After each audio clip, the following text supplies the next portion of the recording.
শরঈ সফরে রোজা না রাখার অনুমতি আছে।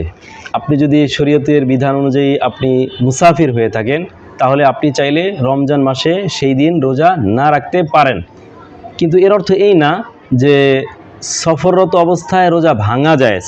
অর্থাৎ আপনি যদি মুকিম অবস্থায় রোজা শুরু করেছিলেন, এরপর আপনি মুসাফির হয়ে গিয়েছেন, তাহলে কিন্তু আপনার ভাঙার সুযোগ নেই। আপনি রোজা শুরু করেছেন মুকিম অবস্থায়, এরপর আপনি রোজা অবস্থায় আবার মুসাফির হয়ে গিয়েছেন, তাহলে কিন্তু আপনি রোজা ভাঙা জায়েজ হবে না আপনার জন্য, বরং সেদিন রোজা রাখতে হবে।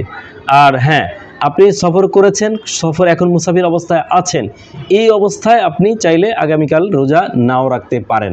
তবে উচিত হচ্ছে সফর অবস্থায়ও রোজা রাখা। কারণ হচ্ছে সফর অবস্থায় রোজা যদি নাও রাখেন, পরবর্তীতে তো কাজা করতে হবে, কিন্তু রমজানের যে বরকত সেটা তো আপনি পাবেন না। এই জন্য রমজানের রহমত বরকত অর্জন করার জন্য মুসাফির অবস্থায়ও রোজা রাখা উচিত।